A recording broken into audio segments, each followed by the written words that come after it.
Palamuru Rangareddy project పూర్తి కోసం పాదయాత్ర చేసి ప్రభుత్వాన్ని ఎండగడతామని మాజీ మంత్రి శ్రీనివాస్ గౌడ్ అన్నారు. కేసీఆర్ హయాంలో చేసిన పనులను ప్రజలకు వివరిస్తామని తెలిపారు.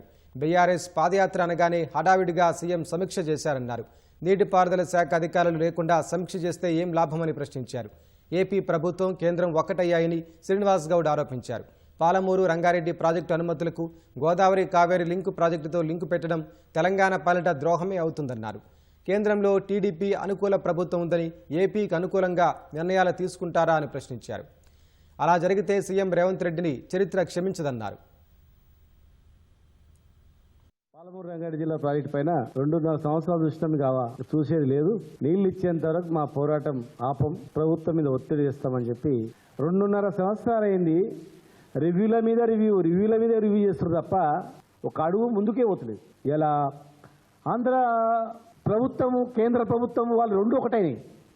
వాళ్ళిద్దరూ వాళ్ళ ప్రాంతాన్ని వాళ్ళు డెవలప్ చేసుకోవాలనుకుంటారు. వాళ్ళు నీళ్ళు ఎక్కువ వాడుకోవాలనుకుంటారు. ఆటోమేటిక్గా ఇన్ని పంచేదే వాళ్ళకి మనకు అది కదా. నీళ్ళు లేని ఎండిపోయిన జ్వరాల నుంచి నీళ్ళు తెచ్చుకోవాలంటే ఎట్లా తెచ్చుకోవాలని అది మాట్లాడరు. సంవత్సరం కావాల్సి వస్తుంది. ఎస్ఎల్బీసీలో చనిపోయిన 6 శవాలు కూడా తీయని వాళ్ళు ఇవాళ ఇన్ని ప్రాజెక్ట్ కంప్లీట్ అయితే ఇంకా మా మీద దుమ్మెత్తిపోయడం సమంజసం కాదు.